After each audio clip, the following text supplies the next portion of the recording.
Terima kasih Pak Iwan. Saya buka screen dulu.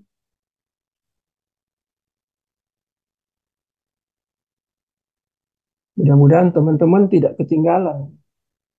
Kalau tertinggal mereka sulit ngerti.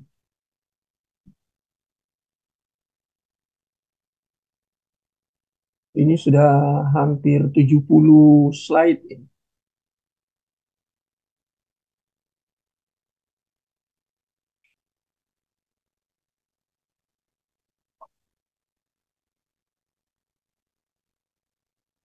Kadang saya ini lemahnya kadang lupa karena saya ngajar ya, sekitar tujuh saya belajar terus kan sekitar tujuh apa kalau dihitung tujuh istilahnya dalam tanda kutip tujuh mata kuliah. Enam pembelajaran, satu memang renungan tapi saya buat dalam bentuk pembelajaran.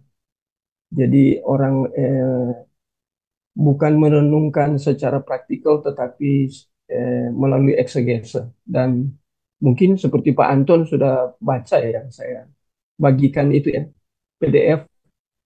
Dan saya akan tulis terus, cuman tidak bisa tiap hari itu karena saya harus konsentrasi juga menyiapkan perkuliahan di semester 5, kemudian juga pembelajaran yang sedang berjalan ini, kemudian saya lagi baca buku untuk bedah buku. Jadi itu juga berat karena bedah buku kan harus kita menguasai isi bukunya. Itu hal yang tidak tidak mudah, berat. Oke, kita sudah di sini sepertinya ya di metodologi ini ya. Nilai aksiologi. Aksiologi dari sistematika. Kita sudah sampai di sini. Nah, kita sudah di bagian ini kalau tidak salah. Ini kesatuan karakter organik. Jadi organik ya, bukan organisasi, organik. Menuntut memiliki pengetahuan. Jadi epistemologi ya. Jadi orang sistematika memang pengetahuannya harus beres. Pengetahuan di dalam doktrin. Tapi di saya tambah garis bawahi di sini yaitu pengetahuan yang terpadu. Maksudnya apa ini pengetahuan yang terpadu? Karena kita pengantar sistematika, maka seluruh doktrin sistematika itu harus terkait satu dengan yang lain atau terpadu. Dia harus menyatu. Ya, artinya satu doktrin dengan doktrin yang lain tidak boleh ada yang kontradiktif. Kalau kontradiktif berarti bukan doktrin yang dari Alkitab yang keliru, tapi kita yang mencoba mengerti doktrin itu, kita yang keliru. Itu artinya terpadu. Jadi ini bukan hal yang mudah, ya. Nanti di bawah kita akan lihat tentang tiga istilah berkaitan dengan sistematika, apa itu istilah tentang apakah Tuhan berelasi melalui para penulis Alkitab, kemudian baru waktu mereka menulis itu secara analogis atau secara ada dua istilah lagi ya, nanti di bawah kita lihat itu ada tiga istilah. Dan ternyata setelah diselidiki oleh ahli bahasa, Allah berhubungan dengan umat melalui firman Tuhan itu secara analogis. Nanti kita akan lihat itu apa itu analogis. Jadi nanti kita akan sampai ke situ. Cuman saya memberikan gambaran karena ada ini memiliki pengetahuan terpadu. Ya, jadi kalau salah satu doktrin kita gugur, artinya kita salah mengerti tidak sebagaimana seharusnya, itu menjadi masalah untuk berelasi dengan doktrin-doktrin yang lain. Ini maksudnya terpadu. Dan ini disebut sebagai tindakan, sebagai dasar tindakan kita. Jadi tanggung jawab kita itu kan. Doktrin itu ada di dalam seluruh Alkitab. Tanggung jawab kita itu menemukan doktrin yang spesifikasi itu dari kitab Kejadian sampai Wahyu. Itu tindakan kita. Jadi itu sangat penting. Jadi Tuhan sudah tulis itu di dalam Alkitab, wahyu khusus. Kita yang mencari untuk menemukan. Tapi kita bersyukur kita ada di era postmodern itu doktrin sistematika itu sudah ditemukan sejak abad-abad awal. Jadi kita tinggal membaca itu, kemudian kita mengembangkan atau kita memodifikasi. Tapi kalau kita harus menemukan kembali itu hal yang tidak mudah. Jadi kita dibantu oleh pendahulu-pendahulu kita di era abad pertama, terus seterusnya sampai hari ini. Mungkin ada perbaikan-perbaikan, ya, tetapi hal substansinya tidak hilang. Jadi ada kemarin saya bicara bahasa itu di mata kuliah kemarin ya Pak Anton ya, tentang bahasa ya. Tertullianus kan hebat di dalam dunia itu kan, sehingga dia mengembangkan Trinitas itu. Sebelum dia belum ada istilah Trinity ya, Trinitas. Nah, jadi dia kembangkan itu pengembangan bahasa, tetapi nilai substansinya tidak hilang. Biasanya sebelum dia hanya disebut Bapa, Anak, Roh Kudus, tapi dia satukan itu melalui istilah Trinitas. Jadi itu pengembangan bahasa ya. Origen bagaimana kemarin saya ngajar itu ya di kelasnya Pak Anton dengan Pak Iwan ya. Itu setiap pribadi yang muncul di abad-abad awal itu kita melihat mereka Tuhan arahkan fokus kepada hal tertentu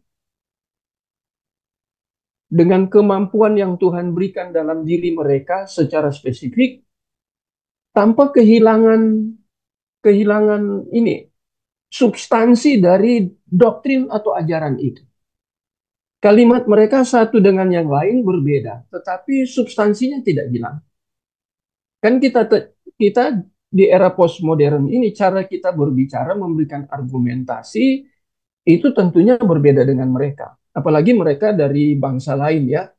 Seperti Tertullianus itu kan dia hebat bahasa Latin. Nah, itu kan sangat berbeda. Kemudian Latin kemudian diterjemahkan ke dalam bahasa Inggris. Kemudian dari bahasa Inggris diterjemahkan ke bahasa Indonesia. Lihat itu prosesnya. Dia dengan cara berpikir Latinnya begitu kuat, dia membahas tentang Trinity, itu luar biasa itu hebatnya. Tapi dia menulis dalam bahasa Latin, diterjemahkan ke dalam bahasa Inggris. Kemudian diterjemahkan lagi ke dalam bahasa Indonesia. Itu proses yang panjang.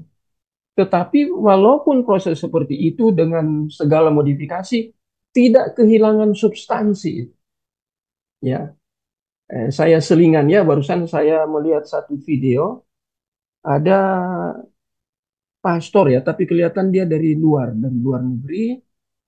Kemudian dia menyerang Pak Deki, saya lihat. Pak Deki Ngadas diserang. Saya belum bagi ya, atau Pak Anton sudah bagi itu ya. Saya kurang tahu pastor siapa itu namanya. Tapi saya sore tadi pulang, saya buka, kemudian ada orang yang kirim ke saya. Nah, jadi saya mau teliti lagi itu. Dia serang bagian apa di Pak Deki Ngadas.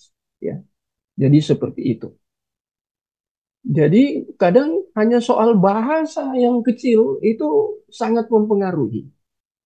Sangat mempengaruhi. Kemarin saya mengajar tentang bagaimana startingnya kita untuk mengerti doktrin dari etimologi, kemudian pergi ke terminologi, kemudian terus berproses. Nah, kalau apa yang buat-buat skripsi itu baiknya kan dari situ ya. Umpamanya membicarakan skripsinya judulnya nyangkut iman. Harus buat dulu etimologinya. Dari etimologi kan ketemu nanti terminologinya. Baru kita kembangkan lagi. Supaya dasar biblikalnya kalau sudah etimologi pasti dia akan ke bahasa asli. Jadi dasar biblikalnya sangat kuat. Mau ke praktis pun itu sangat mudah. Jadi ini ya, jadi hal yang sebagai dasar itu tindakan kita yang harus mengelola itu. Alkitab sudah ditulis, doktrinnya banyak, kita yang harus kelola. Tapi kita ditolong oleh bapak-bapak gereja ya, itu di abad-abad awal mereka sudah menyusun seperti sedemikian rupa dan diwariskan terus ke gereja. Itu yang hebat itu diterjemahkan ya sampai ke dalam bahasa Indonesia. Cuman kita harus hati-hati baca terjemahan. Saya kenal teman satu angkatan ketika saya ambil pasca sarjana di Batu. Saya satu kelas dengan satu anak muda. Dia belum menikah, dia orang Chinese. Wah, dia bahasa Inggrisnya bagus sekali. Dan dia masuk tim penerjemah di apa? Itu di Lawang itu ada STT apa ya? STT yang GSJA punya itu. STT apa ya? Ada. Pak Anton orang Jawa Timur atau ada orang Jawa, apa Busara tahu itu ya? Busari, Busari. Itu STT itu STT yang cukup besar di Lawang. Nah, dia penerjemah di situ. Dan saya sharing dengan dia, dia katakan Pak Moses harus hati-hati dengan penerjemah. Kemudian saya bertemu dengan Momentum, khususnya ketua ketua apa ya yang redaksi umum, redaksional umum untuk semua buku terjemahan. Sekarang dia menjadi pendeta atau dia kalau di gereja-gereja GBI, GBT itu dia gembala. Itu Pak Salomon Yo. Jadi Pak Salomon Yo dia bertanggung jawab terhadap semua terbitan Momentum yang diterjemahkan. Itu dulu ya, dia mungkin baru diganti 2-3 tahun ini karena dia sudah memimpin GRI di Andika, Andika Plaza. Nah, jadi saya sering ketemu dia dan kami bicara, dia katakan tidak mudah Pak untuk penerjemah. Jadi ada tim penerjemah, tapi terakhir itu harus di dia. Jadi dia sangat mumpuni dengan bahasa Inggrisnya sangat bagus. Jadi dia mengerjakan itu setelah tim besar itu mengerjakan, kemudian dia yang paling terakhir. Dia cek semua apakah benar terjemahannya. Jadi tidak sembarang menerjemahkan apalagi ya umpamanya yang Tertullian punya ya atau apa Agustinus punya itu ya. Kemudian seperti kamus Westminster itu ya, pengakuan iman Westminster itu banyak yang mereka terjemahkan kan buku-buku terpilih dan mereka punya tim. Tapi harus hati-hati dengan penerjemah. Kadang-kadang dalam penerjemahan sudah ada unsur tafsiran di dalamnya. Ya, ada tambahan-tambahan tertentu. Bisa kehilangan esensi dari maksud penulis awal. Saya punya teman yang bagus ya di Surabaya itu Pendeta Yakub Tri Handoko. Itu dia baru selesai PhD tahun lalu apa 2 tahun lalu. Dia begitu sulit untuk dia dari lulusan Pacet ya MTH-nya di bawah Pak Yosep Tong. Jadi dia dari Amerika dia lulus. Dia bilang saya tanya dia karena dia sekitar 4 tahun nggak lulus. Biasanya kan PhD 2-3 tahun. 4 tahun lebih hampir 5 tahun. Saya tanya dia kenapa Pak tidak selesai tulis disertasi? Karena PhD kan harus tulis disertasi. Kalau Prof kan nggak tulis disertasi. Dia bilang Pak susah. Kenapa? Saya tanya kenapa? Dia katakan karena saya harus ambil dari eh, sumber sumber pertama, sumber awal. Saya tidak boleh mengutip dari referensi yang dikutip oleh penulis referensi itu mengutip, kemudian dia lihat kutipan itu, kemudian dia kutip. Tidak boleh, harus mencari source-nya. Wah, saya bilang susah. Itu yang buat dia lama. Disertasi loh, sampai 4 tahun lebih. Ya, jadi ini hati-hati. Ini tindakan-tindakan kita ya. Nah, kita lihat aja di dalam apa terjemahan Alkitab juga ya. Tapi kita tidak se ekstrim Pak siapa ini ya, yang katakan Bensentium itu ya, Pak Yonatan apa Purnomo ya, itu kita tidak se ekstrim beliau ya. Nah, tapi ini tugas kita, tindakan kita ya. Jadi pengetahuan itu penting, memiliki pengetahuan. Pengetahuan yang terkait dengan doktrin-doktrin. Karena ini sistematik. Ya. Jika kita tidak menaruh atensi terhadap seluruh kebenaran, nah itu kan makanya ya. Jadi kan ini ada kata seluruh, jadi total. Kebenaran Alkitabiah. Tetapi total kebenaran Alkitabiah itu kan harus dibagi dalam doktrin-doktrin yang sifatnya spesifik sebagai suatu sistem. Nah, ini ya, maka kita akan menjadi berat sebelah. Ini kurang T ya. Jadi ekstrim dalam hal doktrin. Jadi kadang kita hanya menekankan doktrin tertentu, ya, khususnya doktrin yang sifatnya primer atau fundamental. Itu pasti terkait dengan sistematika teologi. Dan keberpihakan doktrin pasti akan menghasilkan keberpihakan rohani. Nah, makanya ini dampaknya ke masalah spiritual, kerohanian seseorang. Kalau dia ekstrim, umpamanya yang terjadi ya, walaupun itu bukan doktrin atau ajaran yang primer, itu kan sekunder. Umpamanya bahasa roh. Eh, sorry ya, saya orang linguistik, saya tidak boleh sebut bahasa roh. Bahasa lidah lah, karena dari teks asli itu kan gloso. Seperti gloso itu kenapa diekstrimkan seperti itu? Itu kan bagian dari pneumatologi. Kenapa gereja tertentu karena dipengaruhi oleh hamba Tuhan tertentu atau teolog tertentu hanya mengekstrimkan itu? Mengapa sih tidak ekstrimkan doktrin lain? Apalagi itu kan hal yang sifatnya bukan doktrin utama. Ya, kalau kita belajar teologi itu kan bukan primer, itu kan sekunder. Tetapi itu menjadi sangat primer. Kalau orang tidak bisa dianggap ya dalam tanda kutip lah. Itu orang Kristen kelas 2 itu atau kelas kambing istilahnya. Karena itu menjadi standar untuk seseorang rohani itu menjadi standar. Apakah standar seseorang rohani bukan buah roh, bahasa lidah? Kalau buah roh itu standar dan itu bagian dari doktrin yang sangat penting, yang sangat fundamental, yaitu doktrin pneumatologi. Itu bagian. Contohnya seperti itu. Jadi menghasilkan keberpihakan rohani. Ya. Jadi orang dianggap rohani karena dia menekankan doktrin tertentu di dalam kehidupan pribadinya. Kalau dia hamba Tuhan, dia pemimpin gereja, pasti dia akan pengaruhi jemaat dengan doktrin yang dia pahami atau doktrin yang lebih lebih spesifik lagi doktrin dia di mana dia berpihak ke doktrin itu atau dia ekstrimkan doktrin itu. Padahal itu bukan yang fundamental. Kenapa sih tidak kristologi?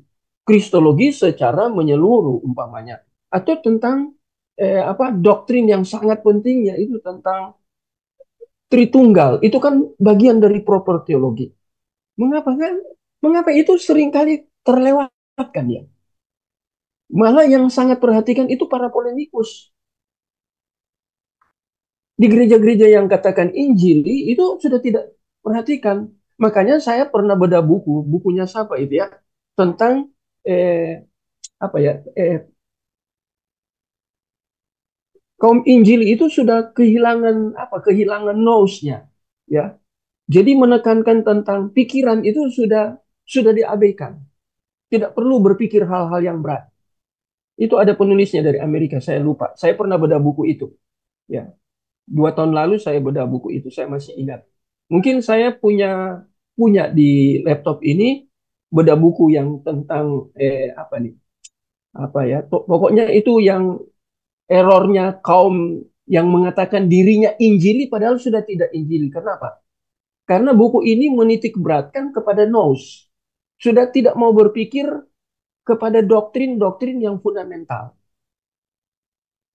Ya. Jadi hanya berpikir hal-hal yang sekunder dan yang kemudian yang praktikal. Hanya berpikir itu. Doktrin utama sudah diabaikan. Nah, ini maksud ini. Jadi keberpihakan. Nah, tadi saya hanya beri ilustrasi ya. Contoh-contoh ya. Nah, sebagai manusia kita alami kecenderungan emosional, adapun kecenderungan aktivitas ya manusia ini emosi kemudian aktivitas. Bukankah umpamanya contoh keberpihakan rohani umpamanya kita cenderung emosional ini lewat apa? Nah, itu ada praise and worship ya.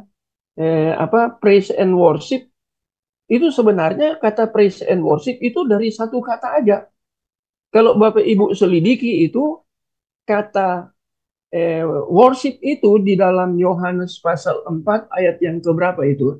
Yang Yesus pelayanan kepada perempuan Samaria, ada kata ibadah itu. Bahasa Inggris kan ya, kan worship dari kata proskuneo. Nah, di dalam worship itu seluruh aktivitas itu ibadah itu worship. Tapi sekarang kan lebih ke praise yang ditekankan. Lebih ke praise worshipnya. Tapi worship yang dalam pengertian Alkitab bukan worship yang sedang diterapkan di gereja, bukan. Yaitu penyembahan. Penyembahan dalam pengertian nyanyi dengan emosinya yang meluap-luap sehingga orang bisa nangis, kemudian dipengaruhi dengan musik, dengan WL worship leadernya yang bisa buat pendekatan psikologi ya untuk apa ya memotivasi atau merangsang orang untuk emosinya naik gitu ya. Ada yang seperti itu. Atau ada hamba Tuhan yang sedang berkhotbah, sedang menyampaikan khotbah. Kemudian ada pemain keyboard, dia minta maju ke depan. Kemudian ada lagu yang disebut sekarang itu lagu worship ya. Itu kan ada pengaruh-pengaruh emosional di situ. Dan apakah emosional ini kental dengan emosional yang dihasilkan oleh pekerjaan Roh Kudus pada saat itu? Atau emosional yang dihasilkan hanya dampak musik secara psikologi? Itu kadang-kadang benang merahnya sudah nggak ada saya lihat di gereja. Nah, kita sebagai orang yang belajar, kita harus mengerti. Ya, saya belajar ada satu buku musik gereja yang cukup tebal, diterbitkan oleh Momentum. Saya sudah punya mungkin dari 10 atau 15 tahun lalu buku itu. Judulnya kan musik, musik gereja. Ya, jadi saya punya buku itu membicarakan tentang bagaimana pengaruh musik. Apakah dia secara emosional kata orang Jawa ya, emosional saja dan itu diekstrimkan atau itu emosional yang ada pekerjaan Roh Kudus di situ. Sehingga ketika orang dengar musik, kemudian bukan hanya musik saja, tetapi mungkin ada kalimat-kalimat tertentu yang terkait dengan Tuhan. Kalimat-kalimat itu kemudian menyentuh dia sehingga dia menyadari sesuatu dan ekspresinya dia emosi ya itu mungkin dia nangis. Nah, umpamanya itu. Dan pernah ada yang ekstrimkan emosional itu holy laughter, tertawa dalam roh. Itu yang diwariskan dari Toronto Blessing itu ya, dari Toronto Amerika. Kemudian datang ke Indonesia. Saya sampai cabut dari gereja itu. Dari gereja yang penganut Toronto Blessing itu dengan apa ya? Rebah dalam roh itu. Holy laughter, rebah dalam roh. Katanya kalau tidak rebah, orangnya tidak jatuh ketika didoakan, dia angkat tangan, orang itu hatinya keras. Ya, jadi ini kadang ada seperti itu. Ini kan hal praktis, praktis ya. Ya, ini kan kecenderungan aktivitas. Ini kan emosional, ya kecenderungan. Adapun kecenderungan itu di dalam aktivitas.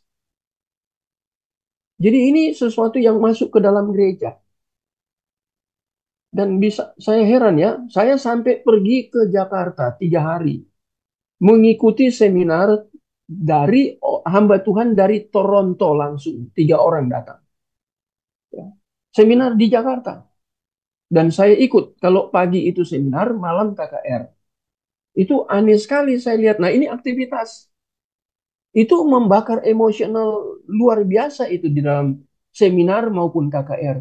Itu di dalam seminar kursi-kursi di mana jemaat duduk, kemudian itu disuruh pinggir semua itu, dipinggirkan. Di hall basket itu ya, di Senayan. Dipinggirkan. Kemudian hamba Tuhannya di atas mimbar dia mulai gemetar-gemetar gitu ya. Gemetar-gemetar. Kepalanya itu kayak apa ya, baling-baling gitu ya. Jadi gini-gini ya. Dia sendiri jatuh. Jadi coba aja kita kalau normal seperti ini, kemudian kepala kita seperti ini, seperti gini-gini. Apa enggak pusing gitu? Tapi itu terjadi, Betul. saya lihat. Itu sampai se ekstrim gitu. Siapa lagi yang saya pergi ke Senayan itu saya masih di I3 masih semester terakhir. Kemudian kami sekitar 12 orang apa 13 orang disuruh ke Jakarta mengikuti acaranya hamba Tuhan terkenal Benny Hinn itu loh. Yang kalau dia angkat tangan seperti ini, itu dia turun tangan itu tangan yang menghadap ke tribun tertentu di hall basket itu orangnya rebah semua. Saya kebetulan dengan teman-teman itu di tribun di atas karena kita masih mahasiswa ya. Jadi kok kita nggak jatuh-jatuh, nggak ada di antara kita yang jatuh. Tapi yang di depan semua jatuh itu ya. Baris ke berapa jatuh jatuh. Akhirnya kami pikir gini, kami buat jadi lelucon itu ya, jadi guyonan gitu ya. Kami pikir Roh Kudus nggak nyampe, terlalu jauh kita terlalu di atas. Kita maju sampai depan mimbar, nggak jatuh kok.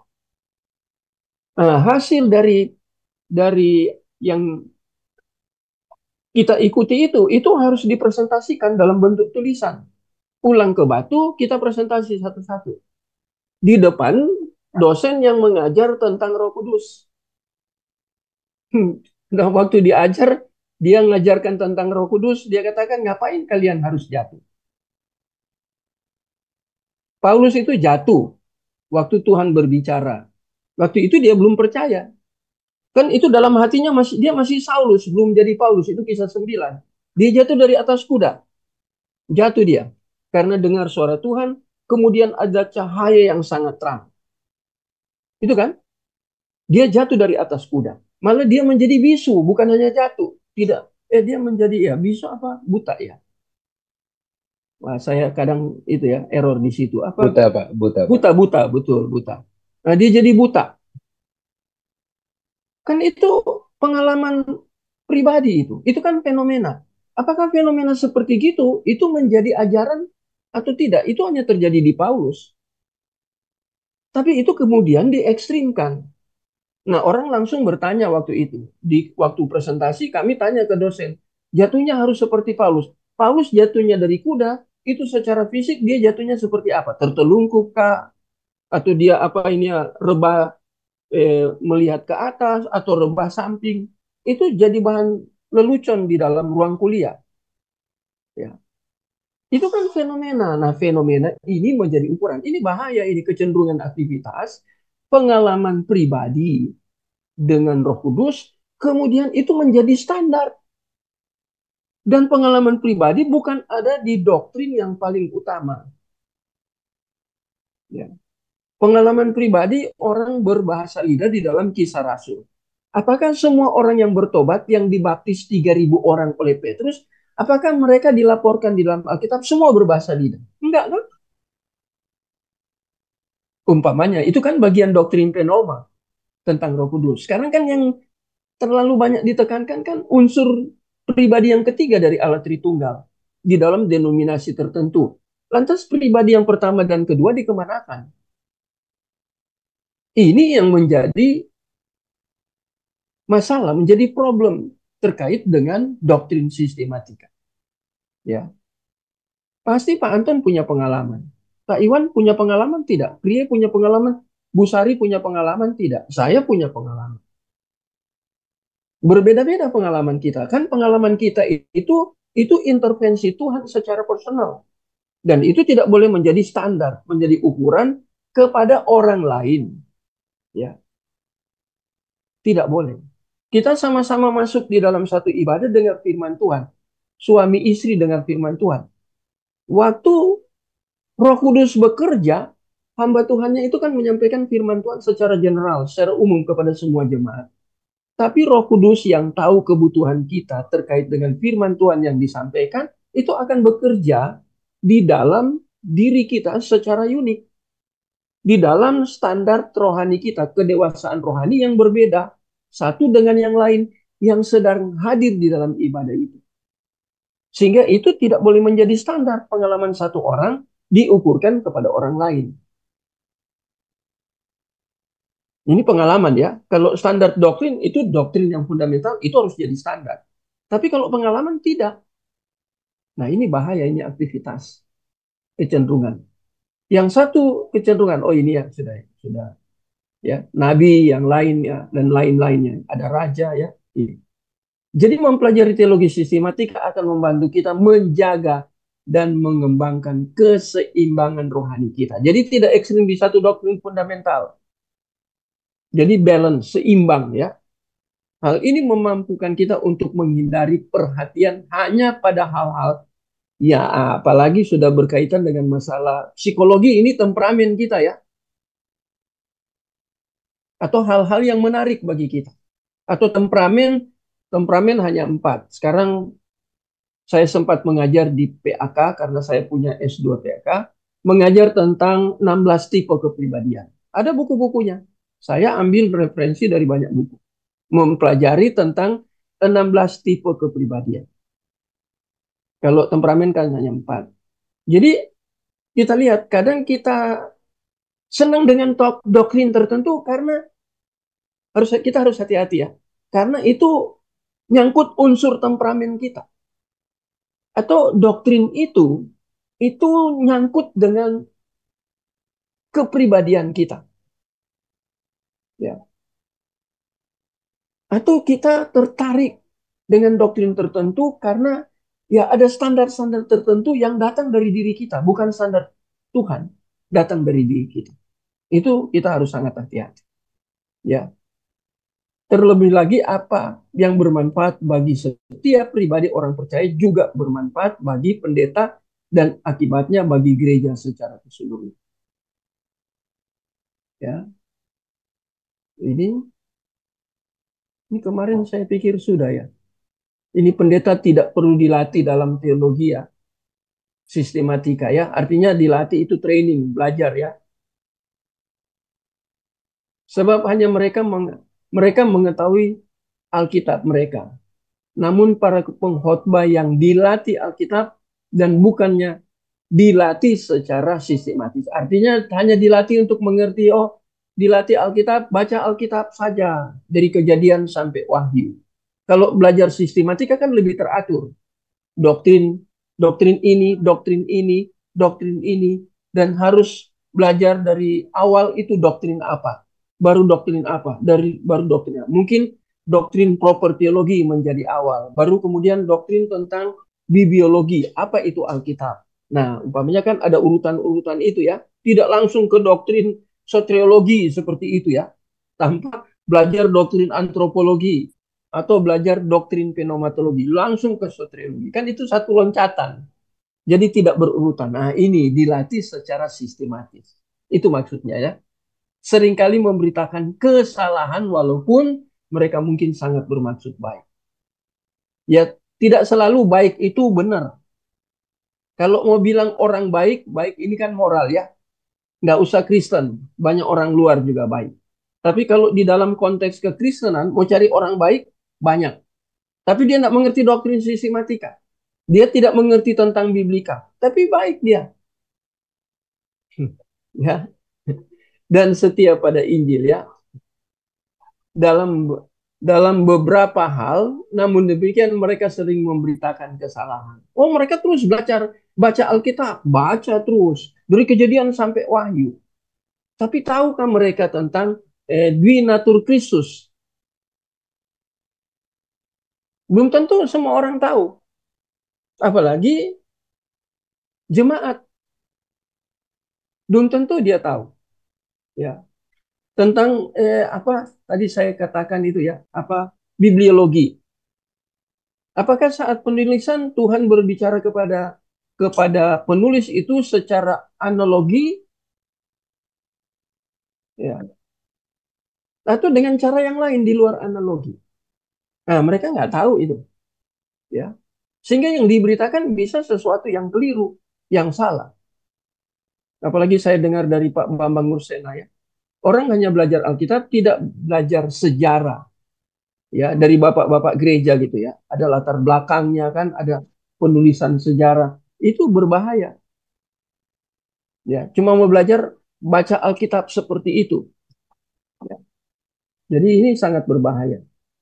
Ada banyak pengkhotbah ortodoks saat ini yang studinya terhadap kitab suci sangat terbatas pada apa yang dikatakan soteriologi. Sehingga mereka tidak dapat kelompok jemaat dari ajaran sesat mengenai pribadi Kristus. Soteriologi sebenarnya kan berhubungan dengan pribadi Kristus. Tapi mereka belajar soteriologi yang ditekankan tentang soter. Mereka tidak mungkin belajar kristologi secara khusus. Ini kan doktrin-doktrin ini. Ini bagian dari sistematika. Nah, Jadi ini ya, sangat terbatas. Seringkali bahkan mereka sendiri memiliki gagasan yang jelas-jelas sesat tentang pribadi Kristus. Jadi kristologinya error. Seperti Arius, kristologinya error tidak. Sesat kan? Dia Kristen enggak? Kristen. Orang penting pada zaman dia penting. Belajar dia belajar. Tetapi mengapa tentang kristologi dia jadi sesat?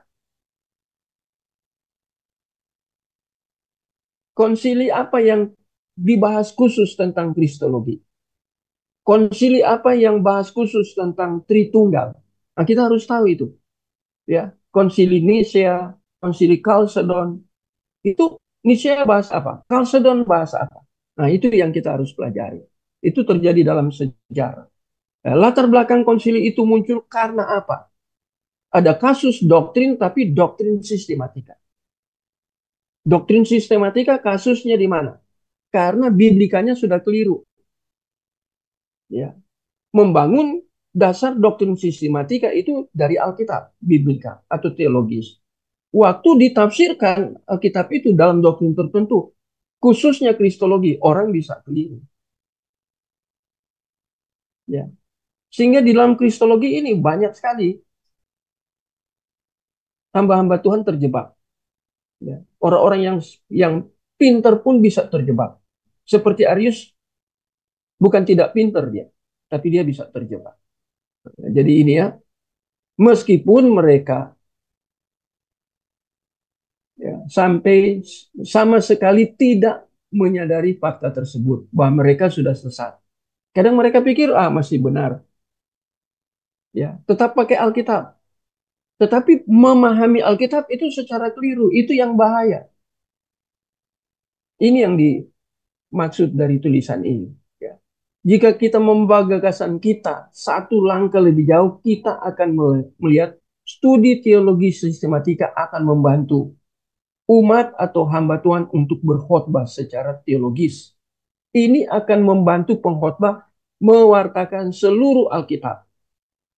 Banyak pendeta yang tidak pernah menyentuh sebagian besar kekayaan wahyu Allah di dalam Alkitab.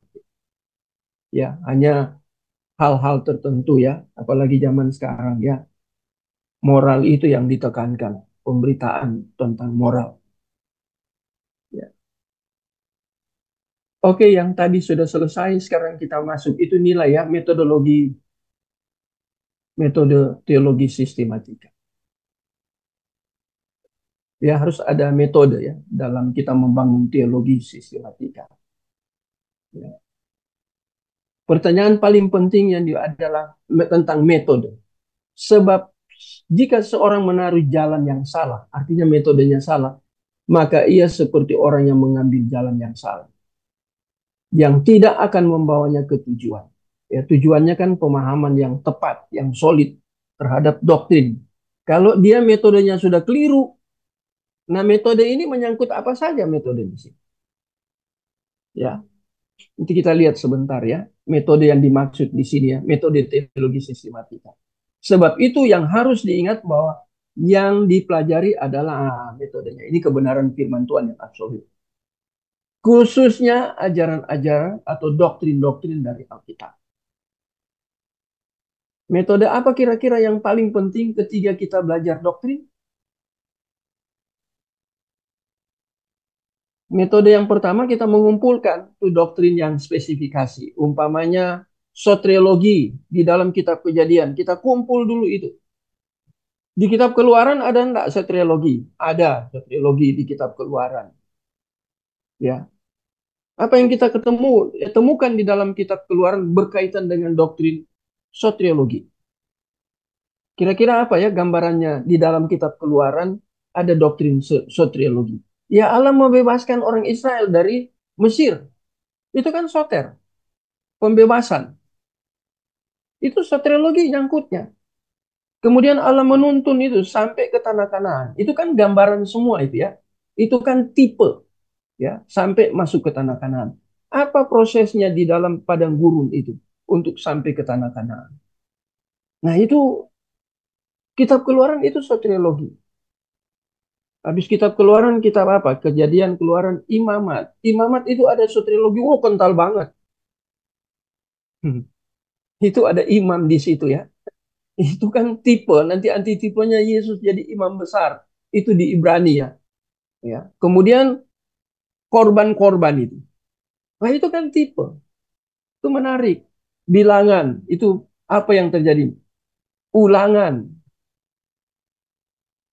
Ya, jadi dalam setiap kitab kita harus pelajari ya doktrin-doktrin itu yang secara spesifik. Ya, terlebih lagi pertanyaan tentang metode adalah hal penting bagi ilmu pengetahuan dan filsafat modern. Maka teologi harus mengambil posisi sadar diri dan metodologi modern secara umum tentu saja. Nah, sekarang tugas apologetika. Ini terkait dengan kita belajar, kemudian tugas apologetika, dan bukan tugas sistematika adalah memberi kaum ortodoks melawan metodologi. Ya, metode apa yang digunakan di dalam kita berapologetika. Nah, ini terkait sistematika, tugas apologetika kan spesifik. Tugas apologetika itu memberi argumen. Apakah kita membela atau kita menyerang? Atau kita meruntuhkan konsep orang tentang doktrin tertentu. Kristologinya keliru. Nah sekarang kita menyerang. Tapi sebelum kita menyerang dia di dalam berapologet, ada tugas sistematika di situ. Ya, jadi ada tugas-tugas yang spesifik. Ya, tugas sistematika menyiapkan untuk kita berapologet. Doktrin tertentu yang sedang di blow up itu ya. Kemudian kita belajar sistematika, doktrin apa yang sedang dibicarakan oleh para polemikus. Doktrin apa yang sedang dibicarakan oleh heresi. Doktrin apa yang dibicarakan oleh siapa ya, Romo siapa itu. Ya. Dan kemudian ada orang bule satu. Doktrin apa yang dibicarakan? Ya, oh tentang paus itu. Oh, itu istilah paus itu di dalam konsep teologi dari Roma Katolik. Itu ambilnya dari mana dasar dasar biblikalnya, dasar teologisnya ambil dari mana? Bagaimana penafsirannya? Itu kan metode semua itu. Kita lihat semua itu dipelajari semua. Nah, itu kan bukan hal yang mudah. Itu kita harus benar-benar setia untuk penelitian, serius untuk penelitian. Ya. Hanya satu aja umpamanya tentang Petrus itu. Petrus kemudian itu menjadi paus. Disebut paus, paus pertama. Kemudian lahirlah yang disebut Santo Petrus. Santo-santo ya, ada Santi-santi. Tentang Bunda Maria. Itu kan umpamanya bahas tentang Bunda Maria ya, yang melahirkan Yesus itu. Apakah dia masih perawan terus atau kemudian setelah Yesus lahir waktu dia perawan dia punya anak? Kan ada berapa versi itu ditafsirkan. Itu kan penafsiran. Metode lagi di dalam penafsiran. Metode. Apakah eksegesinya benar? Ini kan metode. Nah, itu contoh-contoh praktis ya, Siti Mati. Adalah memberi kaum ortodoks melawan metodologi. Metodologi mana maksudnya? Melawan metodologi yang keliru. Itu dilawan. Namun agar apologetika dapat berfungsi dengan baik, maka penting untuk bagi sistematika untuk mengembangkan metodologinya sendiri. Nah, sistematika kan punya metodologi sendiri. Berbeda dengan sistematik. Sistematika itu menjadi dasar untuk orang datang berapologet. Nah, waktu berapologet, kita harus pakai metode tertentu. Bagaimana metodenya? Kita mau serang dia, serang apanya? Konsepnya yang keliru. Ya. Metodenya ada. Kita umpamanya mengumpulkan referensi-referensi dari abad awal tentang Tritunggal. Nah, umpamanya itu kan metodologi tersendiri. Jadi ada bukti otentik yang bisa kemudian kita jadikan bahan untuk kita berargumentasi. Oh, dia punya bukti lagi. Nah, seperti kemarin saya beri contoh ya. Si Sapa itu katakan Alkitab itu palsu. Nah, dia pakai metode menggunakan Alkitab. Tapi Alkitab yang mana yang dia gunakan? Dan dia suruh baca itu. Dan dibaca itu di footnote itu bahwa bagian ini di dalam ayat tertentu itu disebut di dalam footnote itu catatan kaki bahwa ayat ini palsu. Loh, ada ayat palsu ya dalam Alkitab. Nah, sekarang Alkitab yang digunakan itu kita gunakan atau tidak? Nah, ini kan metode. Metode menggunakan referensi. Kalau referensinya tidak valid, kok Alkitab bisa palsu itu? Ayat tertentu bisa dipalsukan. Kalau Bapak Ibu baca Alkitab di PB khususnya ya, itu yang ada dalam tanda kurung itu ya. Itu juga kan terjadi perdebatan. Umpamanya saya beri contoh ya, Markus pasal 16 ya. Markus 16 kalau tidak keliru ayat yang ke-9 ya. Coba saya lihat dulu ya. Ini kan jadi polemik ini ya, Markus pasal 16. Nah, ini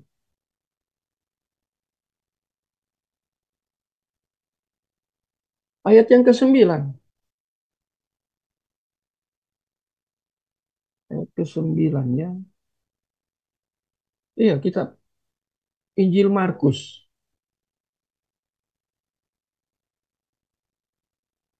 Ini kan kemudian yang menarik ini kan mengusir setan. Nah, di bagian-bagian ini ada yang tidak ada di dalam manuskrip, beberapa manuskrip.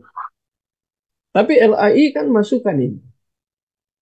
Ya, ayat 9 sampai ayat yang ke-19. Ya, dari Injil Markus. Ini kan menjadi perdebatan, perdebatan serius ini. Markus 16 ayat 9 sampai ayat yang ke-20. Jadi perdebatan. Nah, umpamanya contoh seperti itu. Nah, ini nyangkut metode. Ya, jadi memang kita harus buat penyelidikan yang serius. Dan memang orang-orang yang mengajar di sekolah teologi memang harus dipilih. Ya, tidak sembarang karena sudah doktor datang ngajar saja. Karena sudah dari segi aturan pemerintah S3 bisa ngajar S2 dan S1. Umpamanya seperti itu ya. S3 kalau jam terbangnya sudah tinggi, mungkin sudah berapa puluh tahun atau berapa belas tahun, bisa diberikan rekomendasi oleh sekolah untuk mengajar S3.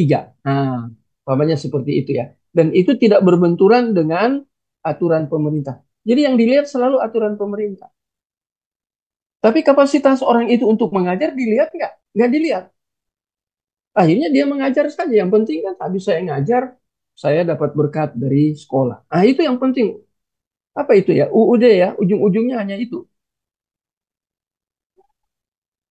Ini bahaya sekali, ya. Dan merupakan tugas khusus dari bagian pendahuluan untuk menjawab pertanyaan ini. Ya. Tetapi yang patut diingat bahwa metodologi dalam teologi sistematika sangat berbeda dari penafsiran umum. Nah, jadi ini antitesis. Ya. Sehingga metode yang tepat dari teologi sistematika adalah, nah ini ya. Nah, pertama ini metodenya. Metodenya harus deistik, teistik, ya, Kristen. Persoalan metode bukan sesuatu yang netral. Oh, enggak apa-apa kok. Kita netral-netral aja. Nah, bukan hal yang. Pengandaian kita terhadap Tuhan sebagai wujud yang absolut dan sadar diri yang merupakan sumber segala keberadaan, Allah kan karena pencipta. Dan wujud yang absolut, oh ya, keberadaan dan pengetahuan, ya, jadi Allah sumber segala keberadaan. Karena dia yang ciptakan ya, semua yang ada di dunia ini, ciptaan dia. Kemudian juga dikatakan sumber pengetahuan. Amsal 1 ayat 7. Jadi pengetahuan penting. Kita bisa tahu ada Allah itu dari mana? Dari Alkitab dasarnya. Oh, Allah di dalam Alkitab itu Allah Tritunggal. Oh, dari Alkitab lagi. Nah, pengetahuan dari Allah diberikan kepada kita. Dia memperkenalkan dirinya, mewarisi pengetahuan dari Dia. Diberikan melalui wahyu khusus. Ini pengetahuan. Jadi kita harus belajar tuh pengetahuan. Cuman yang sulit untuk kita belajar karena kita di Indonesia kan belajar dari terjemahan. Ya, kalau orang bisa ke bahasa terjemahan sudah menolong. Tapi kalau dia lagi lebih fokus lagi ke dalam bahasa aslinya, umpamanya masalah penciptaan yang berhadapan dengan teori teori evolusi Darwin, tapi sudah dirontokkan itu ya. Teman saya S1-nya tulis tentang evolusi dan penciptaan versus penciptaan. Jadi teori evolusi Darwin ditinjau dari teologi biblikal khususnya penciptaan. Nah, jadi ada yang tulis itu. Saya masih ingat namanya orang Manado ya, Yusma Londa tulis itu. Jadi Allah itu sumber pengetahuan, ditransfer pengetahuannya melalui tulisan, grafik, yaitu Alkitab tertulis. Nah, Alkitab ditulis untuk kita belajar. Sebenarnya tadi siang saya mau tulis tuh, noesis atau noetika, tentang bagaimana orang punya pengetahuan. Dan dia disebut di dalam kekristenan sebagai seorang intelektual Kristen. Ya. Saya mau tulis tapi belum sempat. Saya tadi rasanya capek. Jadi itu ya. Jadi ini metodologi pertama ini tentang harus metode teistik, Kristen. Tidak netral. Karena mengapa tidak netral? Yang kita pelajari ini wujud absolut. Tuhan yang absolut atau Allah yang absolut. Dan seluruh kebenarannya pasti absolut. Dan dia sumber segala sesuatu yang ada di dalam ciptaan. Dan dia sumber dari pengetahuan. Nah, waktu kita belajar ini dikatakan di dalam keterbatasan untuk manusia. Jadi yang dia berikan pengetahuan kita mempelajari dalam kapasitas kita yang terbatas. Sehingga saya malam ini nanti saya selesai, saya akan berapa jam nggak tahu, saya akan selesaikan tulisan, kemudian saya buat dalam bentuk PDF. Nanti mungkin saya mau serahkan, nah, tapi saya menyibukkan Pak Anton. Kadang-kadang saya jadi rasa sungkan kalau saya terlalu sibuk karena Pak Anton kan sangat sibuk ya, ngurus juga apa STT RAI ya, sibuk. Kemudian ya ada banyak urusan tentunya, mau skripsi ya, sangat sibuk ya. Nah, ini saya harus tulis ini ya. Kita terbatas. Di mana keterbatasan? Keterbatasan kita. Kalau ini kan manusia secara umum, tapi maksudnya keterbatasan manusia ini yaitu manusia yang sudah dipilih itu untuk memahami tentang pengetahuan Allah yang sudah dalam Alkitab. Makanya kita menjadi seorang yang intelektual, noesis atau noetika. Kemudian, mengapa kita menjadi orang intelektual? Kita kan belajar Alkitab. Yang kita butuh itu potiso. Apa itu potiso? Nah, itu yang saya mau jelaskan di dalam bentuk PDF. Tentunya saya akan buat itu secara biblika, ekseges. Dan saya mengutip beberapa buku ya, tentunya untuk tulisan itu. Nah, jadi ini kita terbatas, ya, menjadikan kita penting untuk membedakan metode teistik Kristen dari semua metode non-Kristen. Jadi metode teistik Kristen ini dia antitesis dari non-Kristen. Ya. Nah, sekarang jadi ini kan di manakah perbedaan? Nah, tadi saya sudah jawab. Non-Kristen dia tesis. Kalau yang dari Kristen teistik ini metodenya itu antitesis. Kalau mau belajar tentang antitesis, baca bukunya dalam buku antropologi aja dia sudah tulis tentang metode yang berlawanan. Ya. Eh, Bukan hanya Fantil, tetapi siapa itu yang tulis tentang antropologi ya? Anthony A. Hockem, yang dia tulis tentang siapakah itu manusia. Dia bahas seluruh manusia, cukup tebal bukunya. Agak besar dan cukup tebal bukunya. Saya sudah ngajar antropologi dan pakai buku, salah satu referensi, buku dari Anthony Hockem. Ya, jadi dia katakan itu berbeda. Anthony Hockema juga katakan berbeda. Nah ini ya, kita mungkin menggunakan nama berbeda untuk menonjolkan ciri khas dari metode teistik. Ini masalah nama ya. Kita dapat juga berbicara dengan metode tentang metode teisme ya, atau tadi ya teistik itu ya. Kristen sebagai metode implikasi ya. Jadi metodenya itu diimplikasi. Dengan itu fakta bahwa ada keduanya secara a priori. Nah, ini mulai ya, ini mulai hal yang sulit. Itu metode-metode ini disebut ya, ada dua di sini. Secara a priori dan sebuah posteriori. Nah, nanti di bawah saya jelaskan ini ya, apa itu a priori ya. Apa itu posteriori. Aspek ini muncul dalam kenyataan bahwa yang dikumpulkan adalah fakta-fakta kitab suci. Apakah itu a priori? Ya, a priori itu kalau secara umum artinya apa a priori? Tidak jelas ya, a priori ya. Dan bukan fakta-fakta secara umum. Jadi fakta-fakta kitab suci itu bukan fakta secara umum. Apa buktinya fakta? Fakta-fakta di dalam hal yang real di dalam Alkitab. Allah memimpin dengan tiang api dan tiang awan. Malam dengan tiang api, siang dengan tiang awan. Di dalam perjalanan Israel di padang gurun. Itu kan bukan fakta secara umum. Ya. Itu dari kitab suci, dari Alkitab. Alkitab mencatat itu. Nah, yang menjadi masalah di situ, apakah tiang awan itu Allah? Tiang api itu Allah. Itu berbicara tentang kehadiran Allah.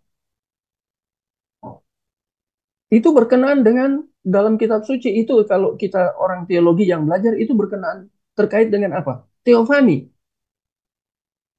Allah menampakkan diri dalam bentuk fisik tertentu yang manusia bisa terima dengan indranya, kemampuan indranya.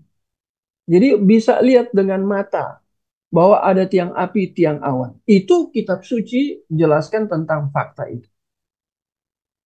Nah, makanya apakah orang di luar Kristen bisa terima fakta itu dengan iman? Tidak.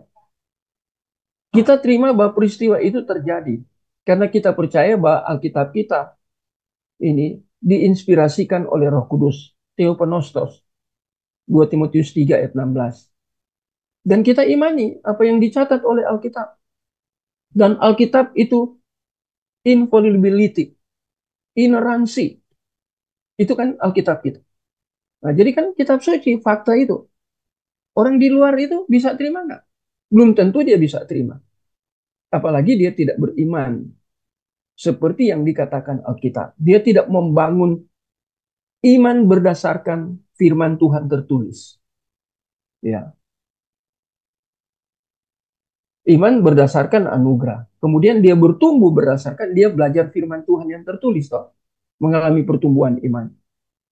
Ya, ada Pak Esra kemarin, saya hadir ketika beliau datang Surabaya berkhotbah tentang iman yang menyelamatkan. Iman di dalam sejarah, iman histori. Kemudian iman yang menyelamatkan. Iman ada tiga macam iman. Ya, satu iman yang sifatnya praktis, iman yang diimplementasikan di dalam kehidupan. Saya masih ingat, saya kalau hal-hal penting dan hamba Tuhan itu berkualitas, dia sampaikan melalui khotbah, itu masih tersimpan di memori saya. Nah, itu kan fakta kitab suci. Itu kita kumpulkan. Kenyataan-kenyataan kita kumpulkan. Yesus lahir dari perawan. Ya, Kalau saya tambahkan perawan yang suci, itu kata suci itu saya harus hati-hati. Suci secara eksistensialis atau dia disucikan. Halo? Bisa nangkep maksud saya? Dia Bisa, Bapak. disucikan atau suci secara dari sananya dia, Allah itu kan suci. Dari segi keberadaan dia sudah dari sononya dia suci. Apakah Maria itu, Bunda Maria itu, dia suci, Enggak, perawan Pak. suci? Sucikan, Pak. Betul. Ini kita harus hati-hati. Kadang, itu ya, dia disucikan karena tidak ada seorang pun yang tidak berdosa. Ya, Yesus katakan semua manusia sudah diperbudak. Yesus datang untuk memerdekakan. Itu ada di Injil Lukas ya. Di Injil Markus ada. Aku datang untuk memerdekakan. Ya, artinya memerdekakan kan membebaskan ya dari perbudakan, dari dulos hamartia. Kemudian dalam teologi Paulus Roma 5 ayat 12 itu dosa warisannya. Manusia pertama itu Adam telah berdosa, maka seluruh keturunannya berdosa. Belum dosanya secara personal, secara pribadi. Nah, jadi nggak ada orang yang suci, disucikan. Tapi ada pandangan bahwa Maria itu suci. Suci dalam pengertian apa? Suci dalam pengertian biologis, oke. Ya, artinya dia masih perawan, virgin. Tapi suci secara spiritual, secara teologis, tunggu dulu. Dari aspek mana you berbicara? Nah ini kan jadi masalah ini. Nah contohnya seperti itu. Ya, jadi kita lihat ini dunia teologi ini digonjang-ganjing ini ya. Dunia teologi ya. Itu membangun teologinya harus biblikal benar, harus kembali ke Alkitab dan cara kita mengerti Alkitab itu penting. Tidak sembarang mengerti Alkitab. Halo, untuk menafsirkan Alkitab itu penting. Tidak sembarang kita tafsirkan Alkitab. Ada hal-hal yang sangat penting. Mengapa saya bedah buku mulai dari tentang kesalahan-kesalahan dalam eksegese. Orang sudah eksegese aja bisa salah. Nah kalau orang nggak eksegese itu bagaimana ya? Hancur, Pak. Ya, Carson katakan itu tidak mengeksegese itu bagian dari dosa itu. Sifat kedagingan, sifat malasnya. Karena dikatakan mau eksegese itu hal yang tidak mudah, itu capek. Lelah itu, secara fisik lelah. Itu harga yang harus dibayar secara fisik. Tetapi secara rohani itu sangat menggairahkan. Bagi orang yang memang kerohaniannya makin hari makin dewasa. Itu tidak mudah, itu kan barang susah itu. Ya, saya lihat penelitian, saya buat eksegese itu, saya lihat dari interlinear, bukan hanya interlinear, saya cek ke Strong Concordance, saya lihat di Tyre, ya, yang leksikon Tyre. Saya lihat juga kalau saya pergi, saya punya di sini di laptop ini itu Bible Words yang 9 ya. Sekarang saya dengar sudah berapa ya? Tapi yang 9 aja sudah banyak. Saya cek di situ. Ya saya studi tentang Alkitab yang Bensentium punya, ya dan seterusnya itu, yang manuskrip itu ya.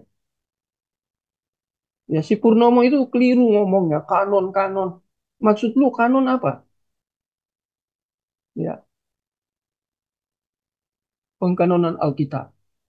Dia bicara kanon, kanon-kanon. Nah, jadi hati-hati ya. Jadi kitab suci itu ya fakta ya. Atau kita dapat mengatakan bahwa secara a priori elemen terletak pada kenyataan. Bahwa kita setidaknya menafsirkan semua fakta yang kita hadapi dalam ya terang ini ya, terang kitab suci. Secara a priori. Ya. Jadi ini a priori ya, terletak ya. Elemennya terletak pada kenyataan. Suatu yang real ya. Bahwa kita setidaknya. Ini tak menafsirkan. Faktanya dari mana kita tafsir? Dari dalam Alkitab. Itu cara membangun teologi sistematika. Dasarnya biblical. Karena dari Alkitab. Itu fakta yang tertulis dalam Alkitab yang kita sedang hadapi dalam terang kitab suci. Menarik ya. Ini metode. Harus kayak gitu. Jadi di dalam metode ini, teistik ini, kita harus punya pengetahuan. Dari mana pengetahuan itu? Dari cara kita membaca Alkitab, menafsirkan atau menginterpretasi Alkitab. Itu satu-satunya cara. Nah, kalau kita salah tafsir, melenceng. Kalau kita melenceng, bisa bidat kita, bisa heresi. Ini sangat berbahaya. Ya, dari fakta, faktanya sudah jadi real karena Alkitab sudah tertulis semua fakta di dalam terang kitab suci.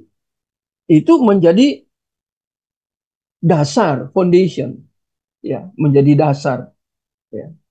Basically kita sesuatu hal yang sangat mendasar untuk kita membangun penafsiran.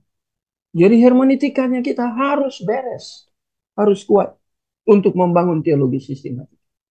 Ya, teruskan ya. Namun tidak cukup hanya mengatakan bahwa metode kita harus memiliki secara a priori, tadi a priori, serta sebuah posteriori aspek. Nah ini ya posteriori. Sebab para scholar logika idealis, ya, mereka pakar logika idealis, akan dengan senang hati mengakui bahwa kita benar dalam anggapan ini. Sudah menjadi inti dalam logika idealis akhir-akhir ini seperti yang dikemukakan ini Berkeley, ya, kemudian dan Bosanquist, bahwa setiap logika yang benar pasti mempunyai tujuan suara a priori dan sebuah posteriori aspek. Jadi dua-dua itu diterima. Maka yang tidak membiarkan masalah itu berlalu begitu saja. Jadi dua aspek ini harus kita terima. Ya. Mereka juga mengatakan ini secara a priori. Ini konsep idealis ya. Orang yang idealis di dalam hal dia menafsirkan. Ya. Jadi tidak sembarang orang yang idealis ya. Karena dia takut salah. Mereka akui ya secara a priori aspek yang mereka bicarakan. Mereka mengatakan ini secara a priori aspek. Kemudian terlibat dalam gagasan keabadian kekal. Ya. Bosan Quid dengan tegas menyatakan bahwa kecuali ada aspek abadi ya dalam realitas, sesuatu yang real, kita dapat mengetahui apapun. Ya. Apakah umat bisa mengetahui apapun? Apakah benar umat Kristen tahu? Siapa yang memberitahu? Ya, tentang realitas. Umpamanya realitas tentang doktrin sistematika teologi. Ya. Sesuatu yang ini yang namanya sifatnya posteriori. Ya. Sesuatu yang abadi dalam realitas. Kita tidak dapat mengetahui apapun. Ya. Kita tidak dapat mengetahui apapun. Apakah sesuatu yang realitas kita tidak bisa mengetahui apapun? Nah, ini kan jadi pertanyaan. Ya. Siapa yang memberitahu? Oleh karena itu, ia menyebut metodenya sebagai metode implikasi. Implikasi dan inferensi linier. Ya, kemudian esensi logika. Jadi implikasinya kan. Kemudian inferensi itu bersifat linier. Liniernya itu kan, linier kan tegak lurus, bukan cycle. Ya. Umpamanya inferensi linier itu Allah berbicara tentang keselamatan tidak langsung utuh, tetapi melalui firman Tuhan yang sifatnya progresif. Ya, mulai dari kitab Kejadian sudah ada itu dan finalnya nanti kemudian Yesus datang. Nah, itu kan linier, bersifat linier itu sampai kemudian itu digenapi. Ya, ada di situ nubuat, ada di situ tesis, kemudian antitesisnya di dalam perjanjian baru. Ya, finalitas of Christ itu bersifat linier. Tidak langsung Allah memberitahukan Dia beritahukan sejak lama, berapa ribu tahun, 2000 tahun, itu sudah diberitahukan.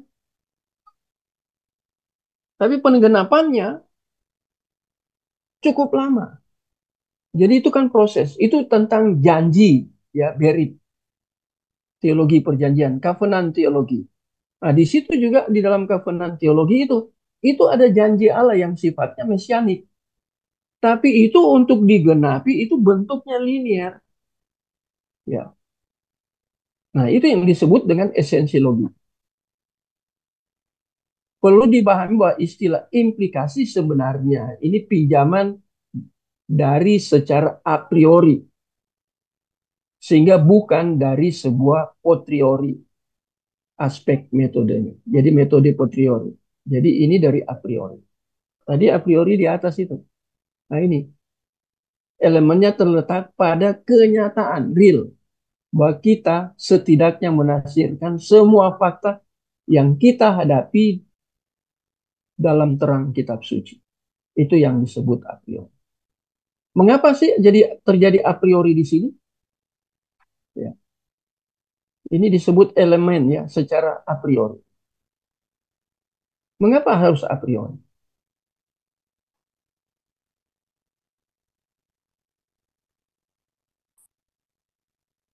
Karena sumbernya itu kan bukan dari kita, dari Tuhan ya. Dalam terang kitab suci itu sesuatu yang real, tertulis dalam Alkitab. Makanya itu digunakan istilah ini disebut dengan a priori. Ya, bukan istilah secara umum ya. Ini metode untuk memahami kebenaran, khususnya doktrin atau ajaran. Nah, baru kemudian kita ke sini ke ini ya, a priori kemudian serta sebuah posteriori. Ini digabung ini ya. Jadi artinya mengintegrasi ini ya. Jadi kita lihat di sini ya. Jadi ada yang harus menekankan secara a priori, bukan dari sebuah posteriori. Ini kurang S di sini ya. Metodenya bukan post posteriori. Hal ini nampaknya menempatkan gagasan tentang keseluruhan yaitu suatu sistem kebenaran, sistemnya kebenaran di atas gagasan tentang tambahan baru pada kebenaran. Nah, ini metode tadi ya, karena ini bicara metode. Jadi ini dianggap baru, pendekatan kepada kebenaran dengan menggunakan metode. Ini membuat kita semakin perlu membedakan dengan cermat antara metode idealisme, tadi dimunculkan ini, dan metode teisme. Artinya antara metode teisme dan idealisme punya perbedaan. Apalagi teisme Kristen. Tidak ada logika idealis yang benar-benar berhak untuk mendapatkan nama metodenya. Terutama secara idealis. Nah, kalau orang idealis menggunakan metode idealis mereka untuk mendekati firman Tuhan, yang pertama mereka kalau mereka bukan orang percaya, mereka tidak diberi Roh Kudus, potiso. Bagaimana mereka mau mengerti firman Tuhan? Yang ada mereka tambahkan, mereka kurangi, atau bahkan mereka tidak percaya. Karena idealis mereka yang muncul. Idealis itu munculnya dari mana? Antroposentris, berpusat kepada diri sendiri. Itu ya. Karena dalam metodenya secara a priori, ini idealis ya. Elemennya sama-sama pamungkas karena idealis. Ya. Bagi para ahli logika, idealis ya, istilah keabadian sebenarnya tidak berarti apa-apa selain aspek permanen dari hal-hal yang bersifat sementara. Nah ini kan idealis ya, disebut permanen dari hal-hal yang bersifat. Bosenwit ya membicarakan hal ini ketika dia mengatakan bahwa realitas adalah hal baru yang abadi, strep kekal. Apa yang dimaksud dengan ahli ini? Tentang hal baru yang abadi kekal. Apakah dia menekankan tentang pencipta atau ciptaan? Nah, di sini kan Ya, yang scholar ini mengalami konsep abu-abu tidak jelas dengan teori idealisnya, metode idealisnya. Sehingga penjangkauan hal yang kekal dia menjadi abu-abu, tidak jelas ya. Dan ini karena hal yang abadi atau kekal ini kan harusnya menyangkut Allah. Allah itu kekal. Kemudian yang kedua, hal-hal yang bersifat kekal, siapa yang kekal? Allah itu pasti kekal. Manusia itu ciptaan. Tapi manusia bisa hidup di dalam kekekalan. Sebagai ciptaan. Nah ini ya, malaikat hidup di dalam kekekalan sebagai ciptaan. Orang berdosa hidup dalam kekekalan sebagai ciptaan. Dia berdosa, dia ke neraka. Apakah neraka? Orang berdosa itu habis, tidak dihukum. Masuk di dalam neraka. Tapi orang percaya masuk di sorga. Nah, itu kan kita belajar dari dunia yang baru itu ya. Nah, nanti belajar secara khusus itu tentang dunia baru ya dalam wahyu itu ya. Nah, jadi itu dia sama-sama kekal, tetapi satu kekal dia bukan ciptaan, dia pencipta. Yang lain ini khususnya terkait dengan manusia, terkait dengan malaikat, bahkan setan kan dari malaikat belajar angelologi. Nah, dia juga kekal. Roh itu kan kekal. Sumber dari roh itu dari roh, tapi roh yang kekal. Roh yang kekal itu Allah Tritunggal, kemudian menciptakan roh. Tapi roh yang diciptakan juga itu kekal. Kekal dalam hal apa? Malaikat. Malaikat yang jatuh kekal, dia neraka. Orang berdosa yang tidak percaya kepada Yesus, kalau kita belajar predestinasi, juga kekal. Kekal di dalam apa? Di dalam penghukuman. Tapi orang pilihan itu kekal. Kekal di mana? Dunia yang baru atau disebut sorga. Itu kekal juga. Di luar manusia tidak ada yang kekal. Dunia ini dibaharui. Ya. Apakah nanti ada matahari? Matahari kekal kah matahari? Bulan kekal kah? Planet-planet itu, galaksi-galaksi itu kekal kah? Nah itu. Jadi ini ya, kita terpancing dengan ini. Bosan quit. Ya. Ya, dengan konsep idealismenya. Ya. Kadang ada di wilayah abu-abu. Dia bicara masalah abadi atau kekal. Tapi kekal yang mana yang dimaksud? Dalam idealisme, metode idealisme. Ya. Berdasarkan pembahasan logika idealis ini, betapa eratnya relasi antara teori wujud, ya satu yang real, dan teori metode. Nah, dia gabungkan ya. Wujud itu harus dipahami melalui teori metode. Ini teori wujud ya. Dari mana asalnya sesuatu ini? Ya, itu teori wujud. Nah, membahas teori wujud ini harus menggunakan apa yang disebut dengan teori metode. Nah, ini scholar ini ya, Bosanquist ini, bahwa realitas adalah campuran dari yang sementara dan yang abadi. Maka ia percaya pada keutamaan yang sama-sama dari aspek kehidupan. Nah, ini dia berbicara singgung ya. Sama seperti para filsuf ya. Ini bicara tentang realitas, dia katakan campuran dari yang sementara dan yang abadi. Benar ini enggak? Kalau dipikir secara logika ini benar tidak? Realitas, sesuatu yang itu campuran. Nah, maksud campuran ini dari yang sementara. Semua yang diciptakan sementara dan yang abadi. Yang abadi itu atau kekal itu kan hanya Allah.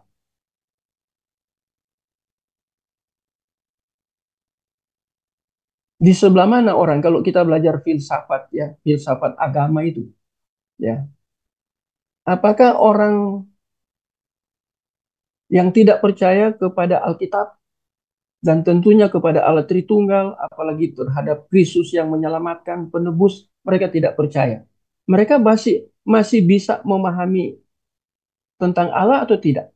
Artinya manusia yang sudah jatuh dalam dosa masih punya sifat religi atau tidak?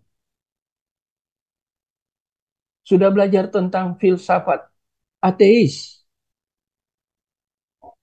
Saya belajar dari sekarang orangnya seorang ibu yang tidak menikah dari Jerman. Dia mengajar terus ke saya waktu saya kuliah dulu.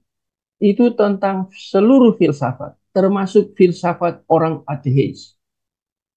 Sekarang dia di saat. Dulu di I3 dia. Kemudian I3 bergoncang.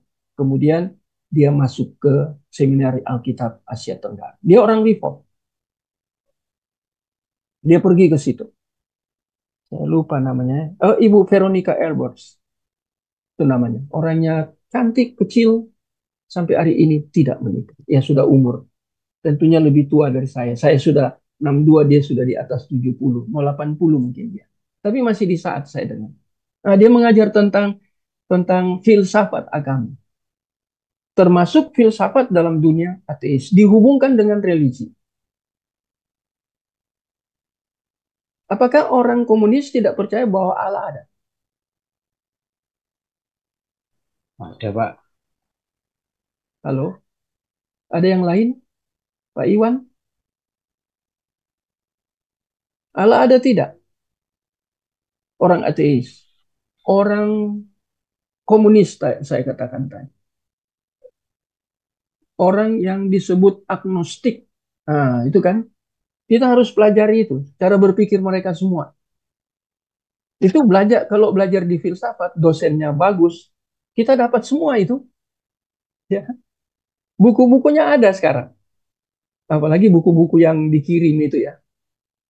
Ya. Yang di Pak Anton di perpustakaan dari Kir itu bukunya saya teliti satu-satu berapa hari itu saya cari bagus banget.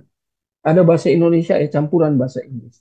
Itu bagus bukunya. Kemudian yang barusan datang yang 1000 ya lewat Pak Cuncun itu. Itu juga buku-bukunya keren. Ada sama persamaan ada di Pak Anton ada di Pak Cuncun tidak ada. Pak Cuncun tidak ada. Nah, saya sudah teliti semua. Nah, itu menarik. Memang kita harus banyak baca buku ya. Tapi kita lihat kembali ke sini ya. Ini kita kan lagi disodori oleh penulis ini tentang metode idealis. Ya, ia percaya pada keutamaan yang sama dari aspek-aspek kehidupan. Ya, walaupun orang dia tidak percaya Kristus, tapi dia percaya ada hal-hal yang harus diprioritaskan dalam hidup. Tentunya di dalam versi dia, dalam metode idealisnya, gitu ya. Nah, kita lanjut.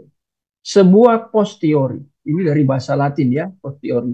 Dari apa yang terjadi kemudian. Jadi dia melihat posteriori itu post kan, kemudian teori. Nah, itu kan membicarakan tentang dari apa yang terjadi kemudian. Jadi melihat dari sesuatu yang sudah real, kemudian itu ditarik ke belakang, dipikirkan, ditarik ke belakang, kemudian bangun konsep.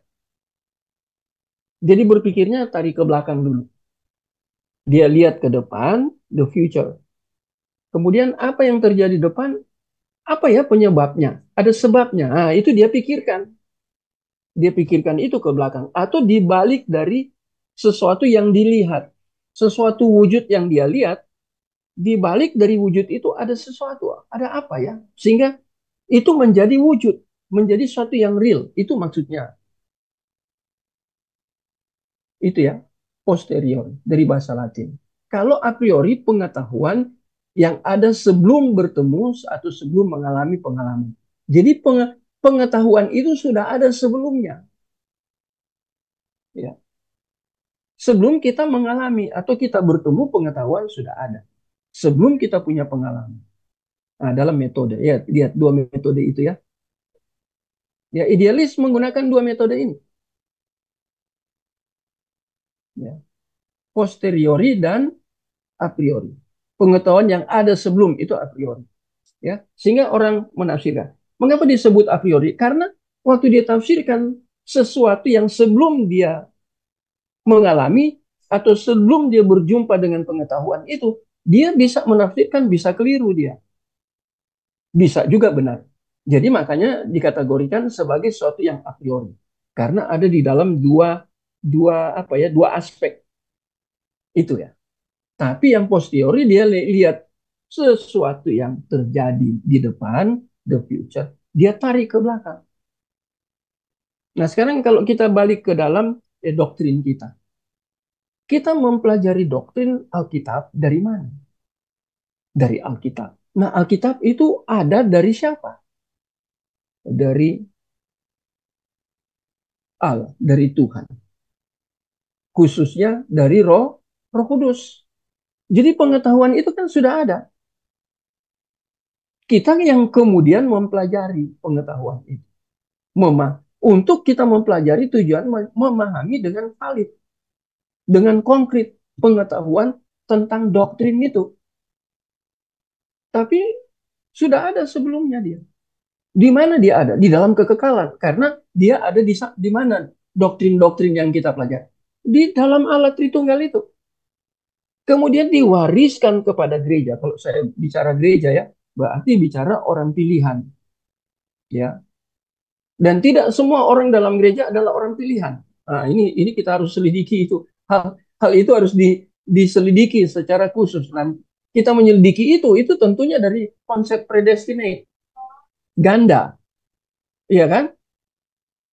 Roma pasal berapa itu ya? Aku membenci Esau, tetapi aku mengasihi Yakub.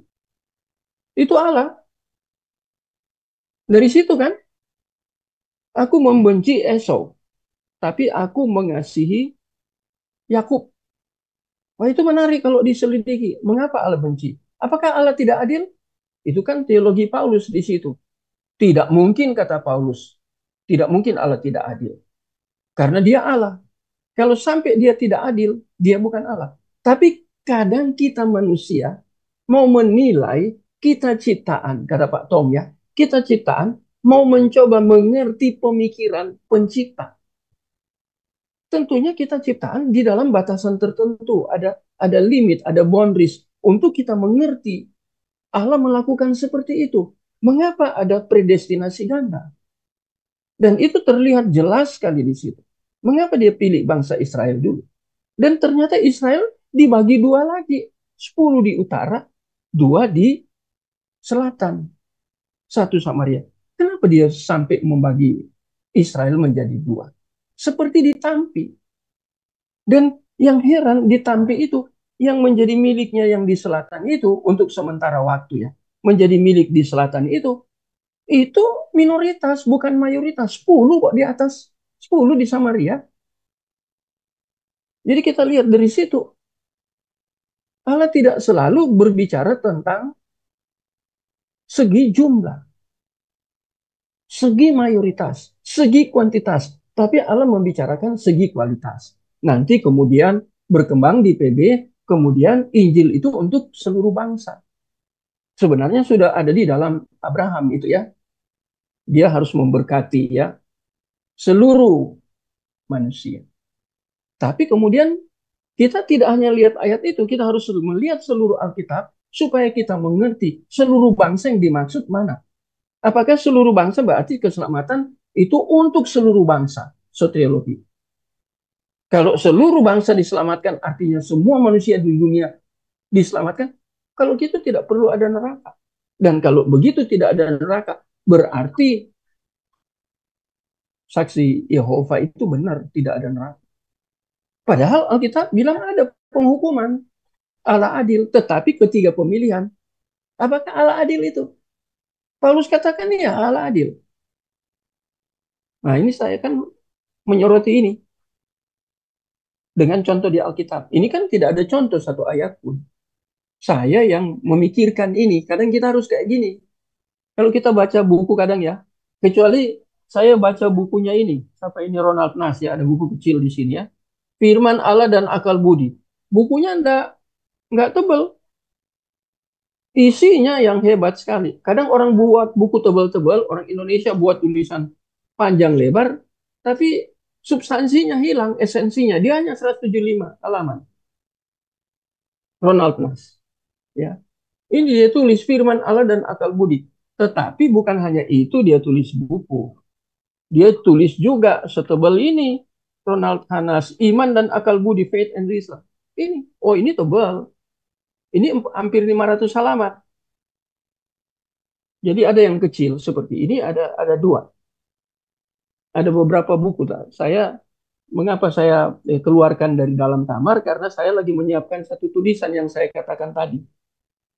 Untuk merangsang orang-orang kita supaya mereka baca tulisan saya melalui PDF.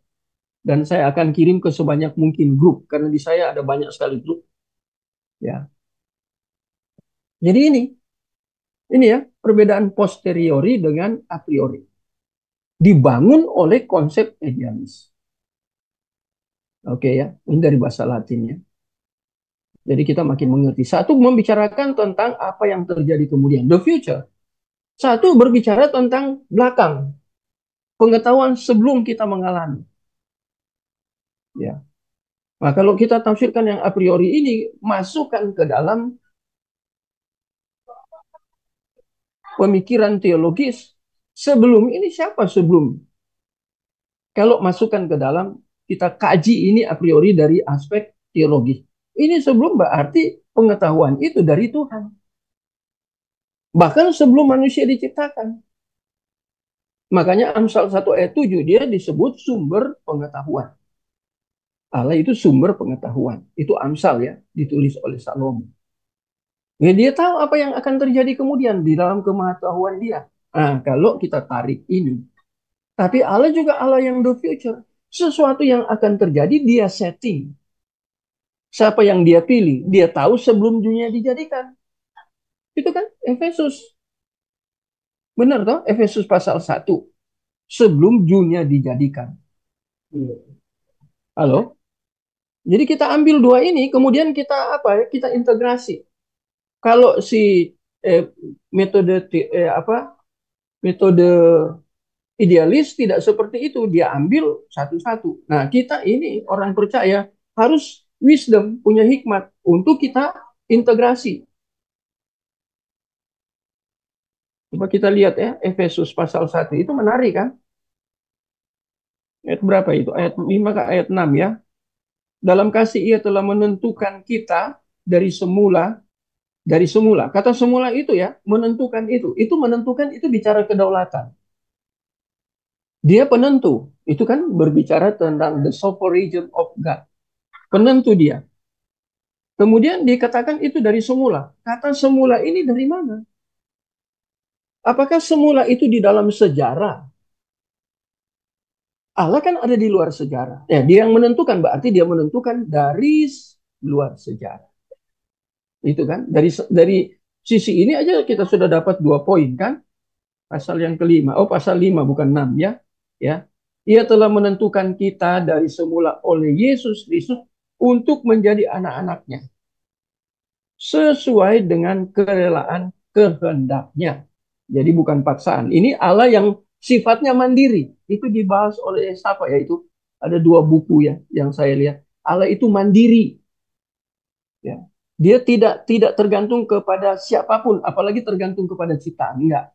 Dia tidak perlu bersidang seperti dikatakan oleh Ibu Rita Wahyu ya. Kejadian pasal 1 katanya mari kita. Berarti Allah bersidang dengan malaikat. Loh, kok dia perlu bersidang dengan malaikat? Malaikat memberi input, masukan ke dia. Ya, supaya manusia diciptakan serupa dan segambar. Berarti serupa dan segambar dengan malaikat, serupa dan segambar dengan Allah juga. Nah, ini kan ngaco itu, tafsiran Ibu Rita Wahyu. Walaupun orang bilang dia ahli bahasa Ibrani, tata bahasa Ibrani lagi. Tapi kok tafsirannya kayak gitu? Nah ini, jadi Yesus ini ya, ini ya ayat yang ke-6. Ke-6. Supaya terpujilah kasih karunia yang mulia yang dikaruniakannya kepada kita dalam Dia yang dikasihinya. Nah, ayat 7 yang menarik. Sebab di dalam Dia oleh darahnya kita beroleh penebusan, yaitu pengampunan dosa serta kekayaan kasih karunia yang dilimpahkannya kepada kita dalam segala. Sebab ia telah menyatakan rahasia kehendaknya kepada kita dengan rencana kerelaannya, yaitu rencana kerelaan yang dari semula lagi ya, telah ditetapkannya di dalam dia. Jadi dia yang tetapkan. Artinya dia yang memberi keputusan di dalam kedaulatannya dia. Tadi saya lewat ayat 4 ya. Sebab di dalam dia Allah telah memilih kita sebelum dunia dijadikan. Saya lihat bahasa Yunaninya jelas itu ya. Kata kosmos di situ. Tapi kosmos belum ada. Orit kok itu. Kata kosmos itu bentuknya orit sebelum dunia dijadikan. Bisa cek di dalam bahasa Yunani ya. Sebelum dunia dijadikan. Supaya kita kudus dan tak bercacat di hadapannya. Jadi ini kan sesuatu yang ke depan. Sebelum dunia dijadikan berarti Allah sudah ada. Nah, ini konsep posterior.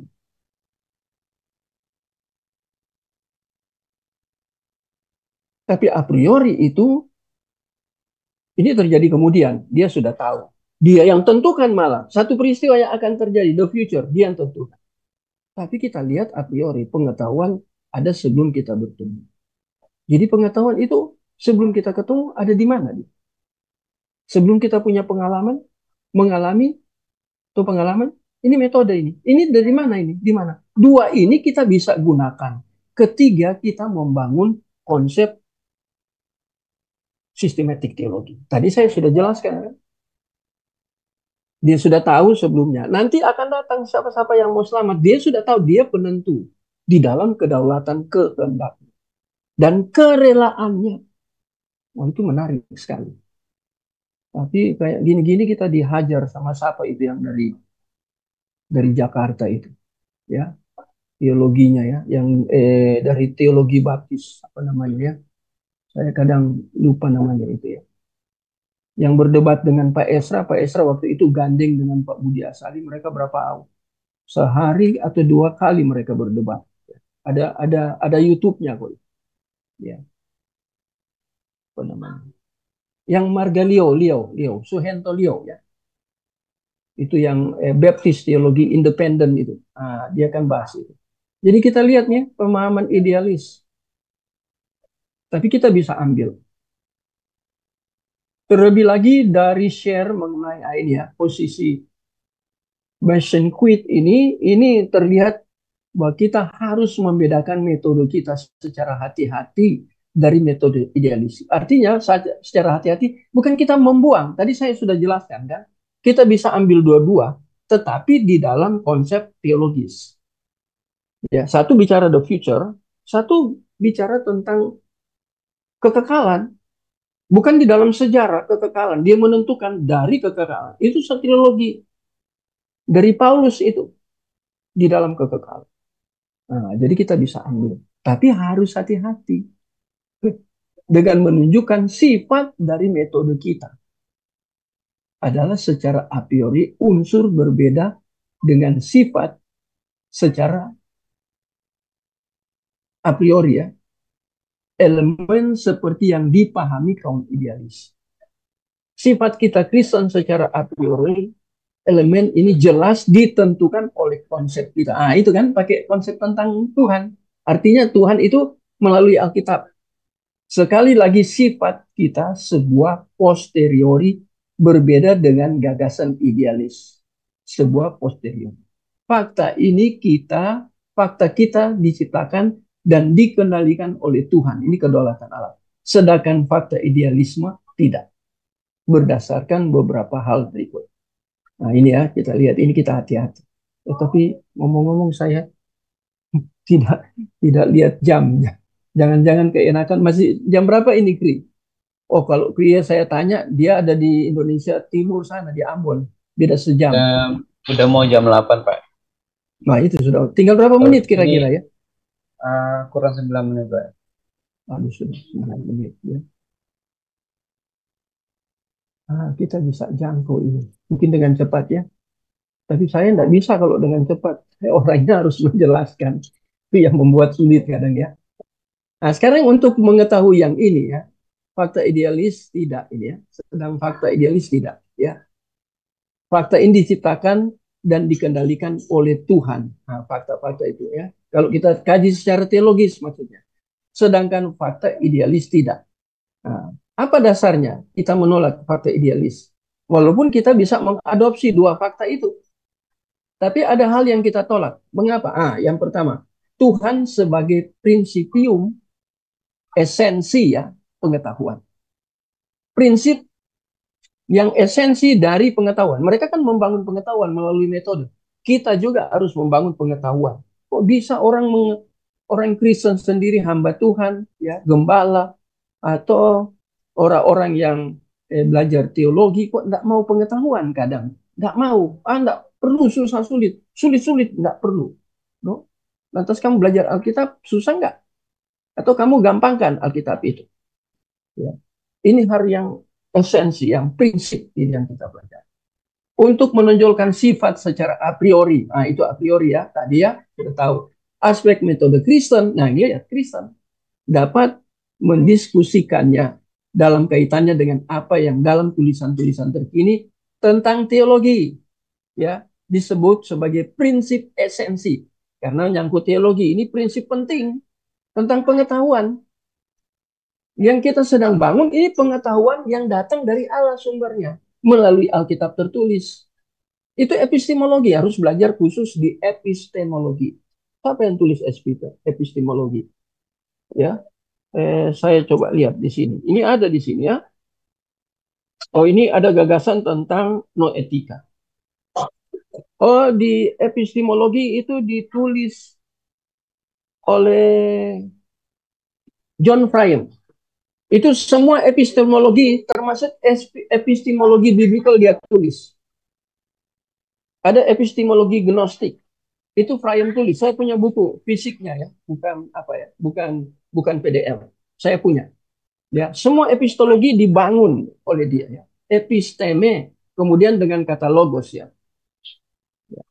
Nah, jadi lihat di sini ya, membangun itu ya, menonjol secara pengetahuan. Dalam karya dogmatis, nah ini Herman Bavinck. Nah ini orang penting sekali. Bavinck ini orang reform, ya, seorang teolog. Ya, ya kita kemudian jangan kemudian kita yang teman-teman yang lain kemudian pikir kok apa reform ya. Tidak hal lain. Umpamanya, kenapa tidak membangun teologi teologi dari liberalisme? Wah, sudah parah liberalisme ya. Bapak Ibu harus tahu tuh teologi ada berapa macam ya. Teologi Injili, teologi karismatik, teologi ya karismatik sama dengan Pentakosta. Teologi dari Roma Katolik. Banyak kan jenis teologi. Kita kan belum belajar teologi. Saya sudah pernah ngajar di kelas MTA. Jenis-jenis teologi. Ya, siapa pencetusnya, cirinya seperti apa yang diekstrimkan berdasarkan dia membangun teologi dengan doktrin tertentu yang diekstrimkan, diutamakan, tapi doktrin tertentu walaupun sama-sama fundamental, tapi itu dianaktirikan atau dianggap itu kelas 2. Kalau Bavinck enggak.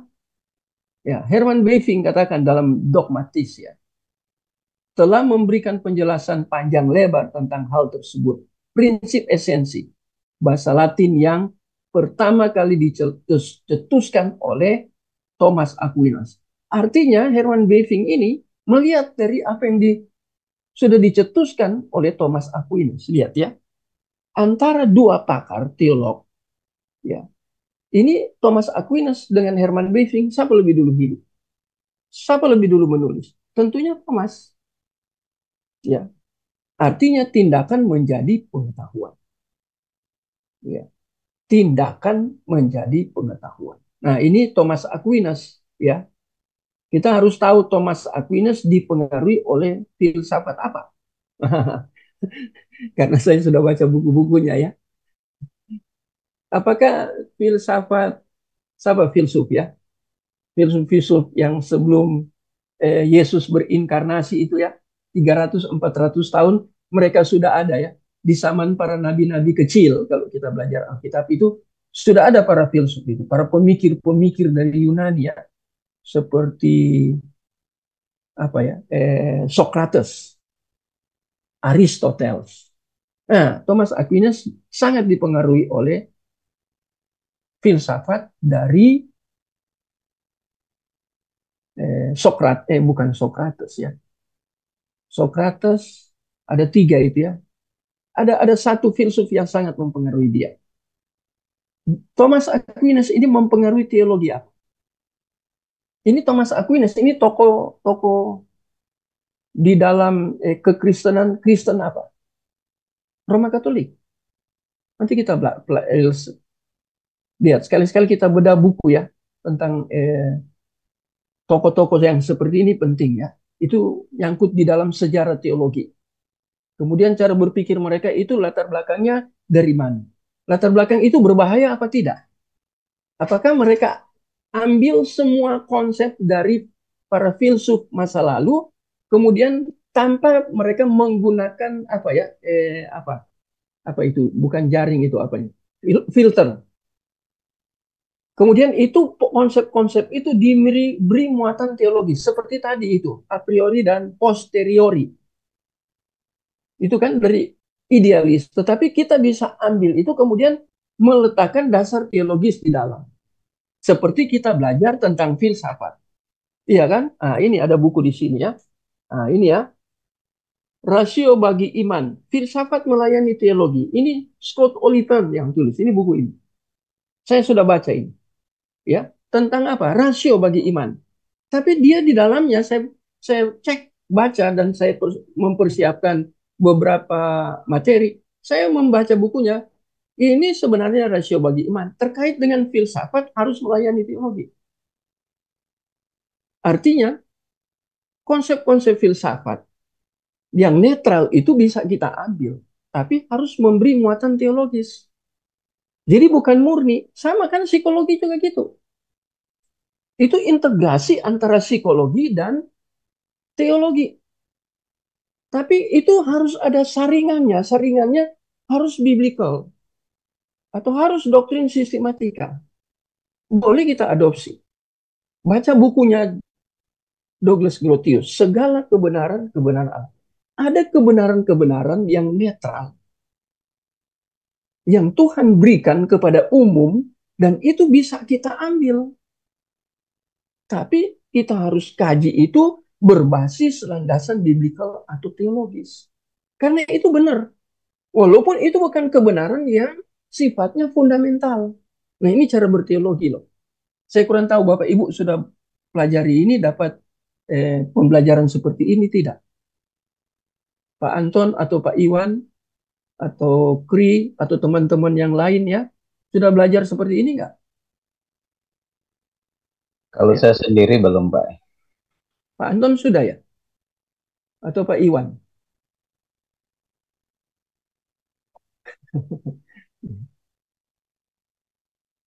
Bisa saya menjelaskan ini ya. Kri, tolong cek ya. Sudah Pak Anton? Udah jam 10, Pak. Oh, belum dapat ya. Jadi mengapa ada tulisan dari apa ini Scott Oliphant ini tentang rasio bagi iman itu filsafat melayani teologi. Jadi membangun rasio itu berdasarkan iman. Iman kepada firman Tuhan, kita iman bahwa itu adalah kebenaran. Ya. Itu bersifat ineransi, tidak ada salah. Nah, itu ya. Nggak mungkin dari Tuhan itu sesuatu yang salah. Enggak. Alkitab itu tidak ada yang salah. Mungkin terjemahannya ada kurang tepat gitu ya. Atau mungkin berlebihan, sudah ada unsur tafsiran di dalam terjemahan. Ada juga. Ya, itu harus word study. Itu pekerjaan yang tidak gampang. Tapi seperti buku-buku kayak gini ini penting. Jadi saya lagi membaca kembali karena saya harus tulis. Saya pikir saya harus banyak tulis sekarang. Ya, tapi akan berseri dia, tidak langsung semua.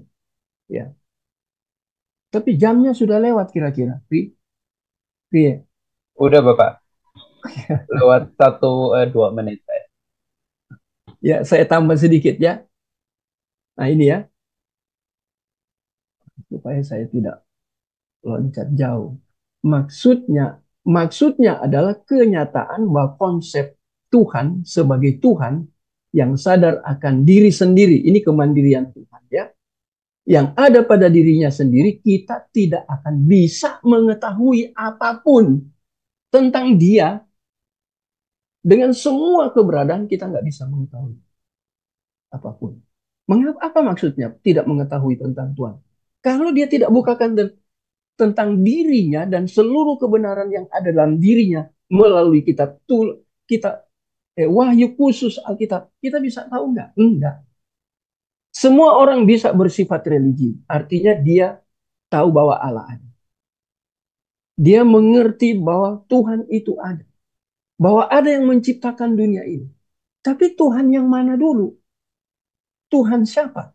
Tuhan yang dia bangun berdasarkan kemampuan religi yang masih melekat, yang sudah mengalami total depravity. Itu kemampuan dia untuk religi. Dia bangun konsep itu. Dia bangun Allah di dalam konsep total depravity yang masih punya sifat religi. Dia bangun dari situ. Hancur.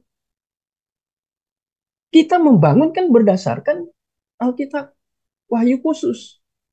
Nah itu. Jadi itu yang jadi dasar, itu fondasi kita untuk bangun pemahaman kita tentang Allah dan seluruh kebenarannya, seluruh rancangannya, seluruh program dia untuk the future sampai kita bangun melalui wahyu khusus. Itu kan pengetahuan tentang Allah. Kita tidak mengetahui kalau dia tidak buka. Dia tidak singkapkan. Ini kan bicara apokalupto atau apokaluptis.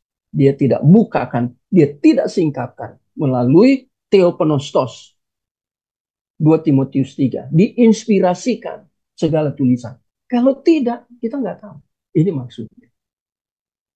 Tugas selanjutnya para scholar harus mengembangkan gagasan ini secara lebih penuh. Ya, itu kan tugas kita. Lihat, kita punya tugas. Kita membangun berdasarkan itu. Ya, oke, karena sudah waktu ya, mengasihkan ini bagi saya ya, kalau belajar seperti ini.